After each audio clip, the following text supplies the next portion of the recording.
Well, to all my Canadian friends and family, you really need to see this, okay? Please research. People who are still actually anti-science. A whole movement called the anti-vaxxers, who refuse to acknowledge the evidence that vaccinations have eradicated smallpox, and who by their prejudices are actually endangering the very children they want to protect. And I totally reject this anti-scientific pessimism. I'm profoundly optimistic about the ability of new technology to serve as a liberator and to remake the world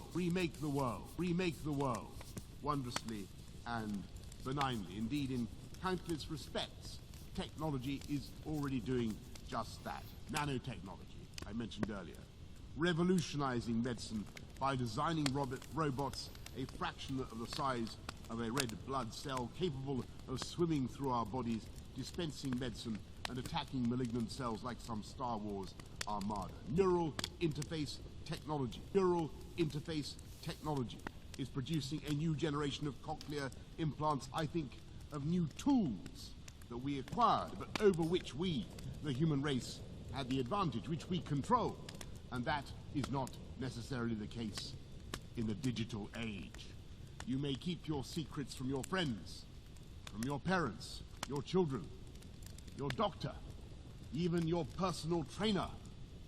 But it takes real effort to conceal your thoughts from Google. You may... This government, if the people of Ontario should prepare for internment camps. In September, the federal government posted a call for expressions of interest for contractors to supply, provide and manage quarantine isolation camps throughout every province and every territory in Canada. These quarantine isolation camps, however, are not limited to people with COVID, but provide a wide latitude for many people to be detained. Surely this government is aware of the intentions to build these isolation camps from coast to coast. And my question to the Premier is, how many of these camps will be built, and how many people does this government expect to detain? Question. Camps can be used for a broad spectrum of people, not limited to travellers. Indeed, it doesn't even mention international travellers.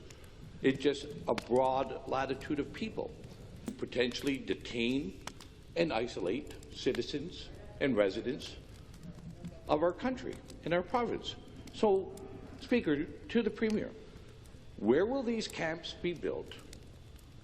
How many people will be detained?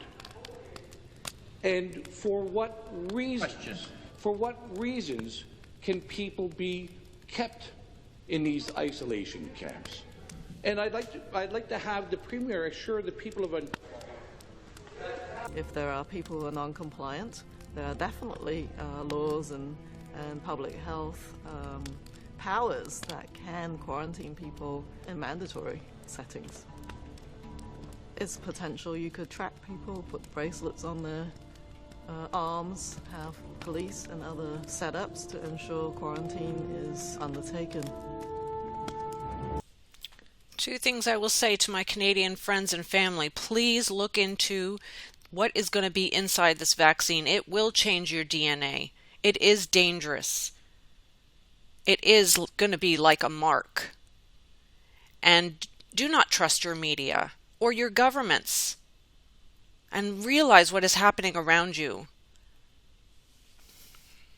I will add all the links and then you can watch them in their entirety. Those were short clips from there.